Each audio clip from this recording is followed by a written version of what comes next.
Alright, so now that we saw the introduction to Kirchhoff's loop rule, next we have several methods. We will begin with, after we assign the sign convention for the voltage, if it will go up or if it will drop, then we will say that the current could be, for example, here, that we have this current I1, here we have current I2, and here we have this current I3, or here that we have current I1, current I2, and current I3. We will say, let's suppose that the current I1 goes in this direction, and current I2 goes in this direction. I will do it in this way, but you could say that they go both the other way around, like they go in this direction, or that I1 goes in this direction and I2 in this other direction. This. So you can pick exactly the way you want to do it. So let's begin with this one.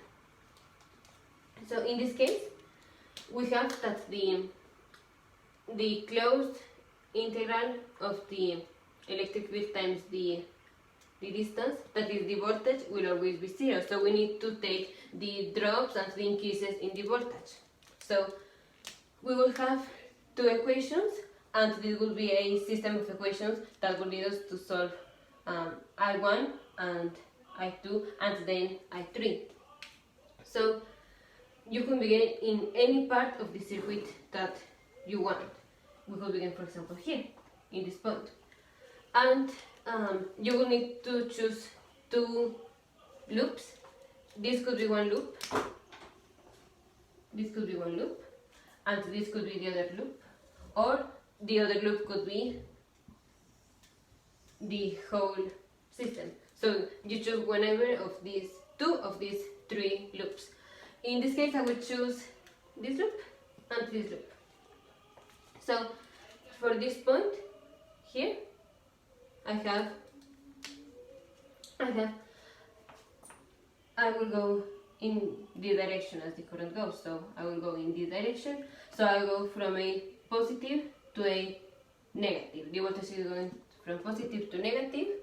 So there is a drop in the voltage. So my first equation would be 0 is equal to, I have a drop minus V1.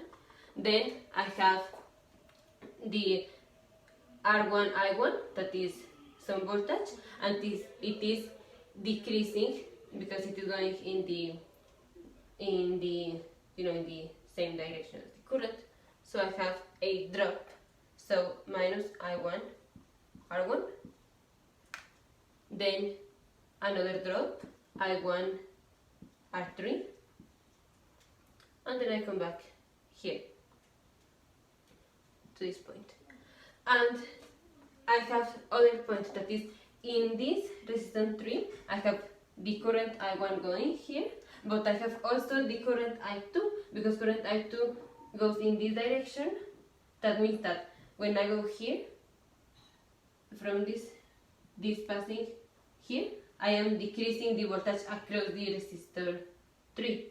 So if I2 is going in this direction, when passes through the resistor 3 is increasing the voltage. So then I will have a plus I2 R3. The other equation would be here. I could begin from here. Then I have 0 is equal to this drop in voltage, that is negative R2I2 plus, I'm going from a negative to a positive, so I'm passing through the battery, but from negative to positive. From negative to positive is the increase in voltage, so plus V3 and V2 plus V2,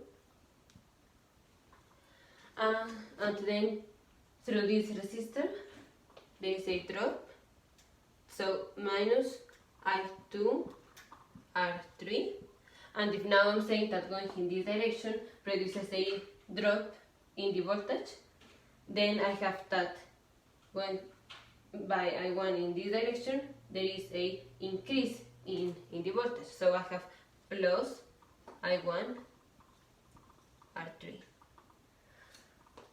So we will find this, we will substitute it with the numbers that we have, and at the end we will have I1 and I2. We never use I3. So after we have I1 and I2, we know that I3 is the difference between I1 and I2, because here I have current I1. I1 is going here, here, and here it splits in I2 and I3. So if to I1 I subtract I2, I will get the current through this resistor, that would be I3. If, for example, I have that I1 is 5 amperes and I2 is 3 amperes, then there will be 2 amperes going here. Current 3 will be 2 amperes. If I have 5 amperes in I1 and 5 amperes in I2, there will be no current going here.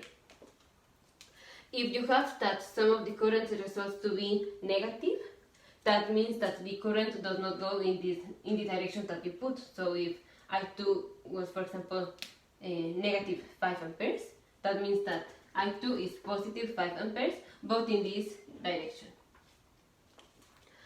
That was for the example that I put in where both goes in this direction. The other way that you would have done it is if you select this configuration and this configuration. So the current I1 is going in this direction and current I2 goes in this direction. So when you have here the term of I2R3, in this case is also dropping the voltage. So here you would need to, in this term I2R3, you will need to put a negative sign here. And in the second equation, when you have now, you will reverse now everything here. You will have,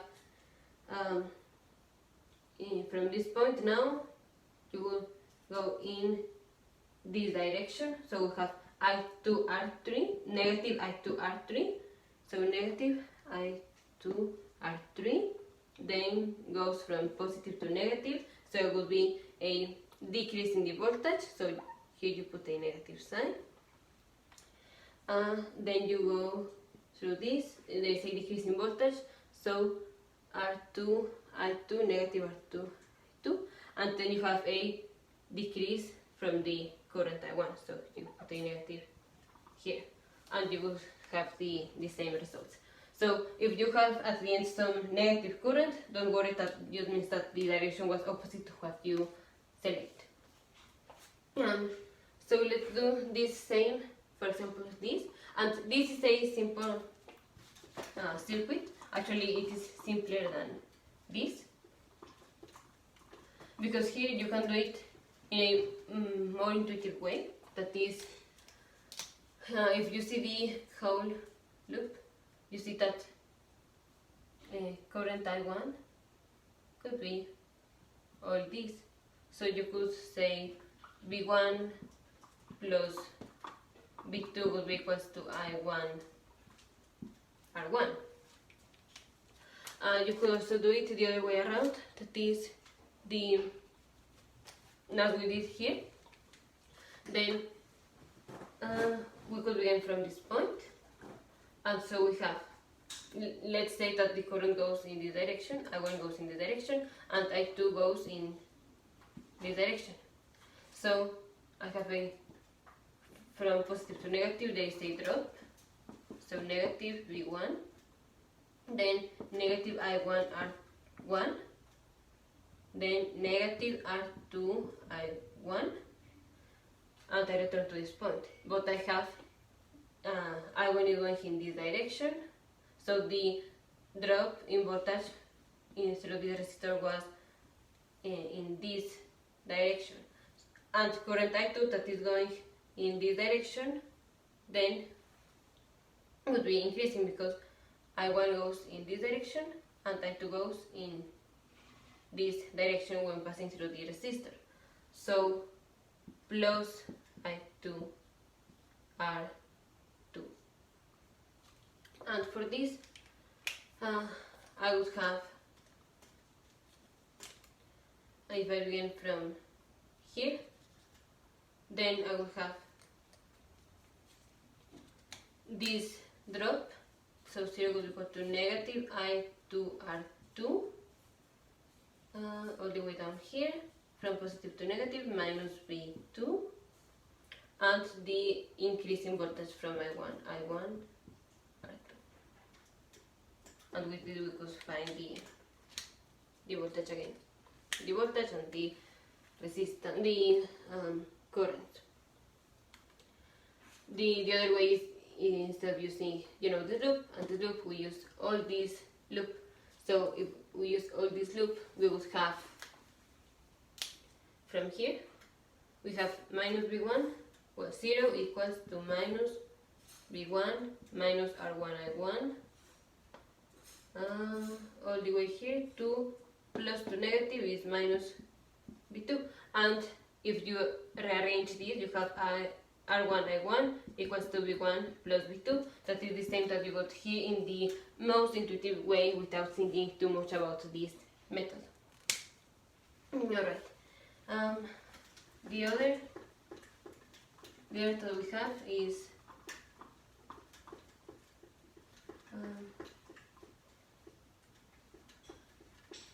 this. Here we have some example. We have the voltage and the resistance. Here the loop could be this one, I1 could be in this direction, I2 could be in this direction, or you could pick, for example, I2 going in the opposite direction, and you could pick this loop, or the whole loop, as we did the last time here. So here again we will have from here, let's begin from here, in this loop, we will have 0 is equal to negative R1I1, negative R1I1, negative R4I1. Here we are passing through a battery from negative to positive, so there is a increase plus V2, then minus I1R5, and then from positive to negative, a decrease, minus V1, plus the increase in the current, in the voltage from I2 R4. And this increases because I select the same direction. If I would put the other way around here, you would need to put a decrease in the voltage. Then for this second loop, you will have 0 is equal, if we begin from here, to negative R2I2, negative R3I2, from negative to positive is positive V3, then from positive to negative is positive from positive to negative is negative V2, then minus R4I2, and then the decrease in voltage, the increase in voltage from I1 R4. And then you can solve this as a system of equations, and then you will find R3 by subtracting I1 and R2. This is one method. The other method is to think, for example, here we have, you can pick as current 1 going in this direction, I1, I2 in this direction, if we are starting, let's say, from this node, I2 in this direction, and I3 here. You could put this direction or whatever you want, because if it is negative, you could switch the signs. You can pick this loop first. So that loop would be negative I1 times 30 ohms. Then you have a increase in voltage from negative to positive is say increase, so plus 45 voltage, then minus I1 times this and this, 41 ohms. This will equal to 0. The other equation would be here, but here you have I1 and I2. This is other method, is not the same that we were using, this is other method.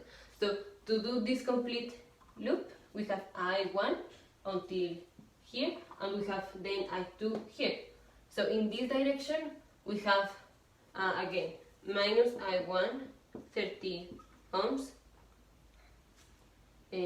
nothing, and here I1 is end, so we continue with I2.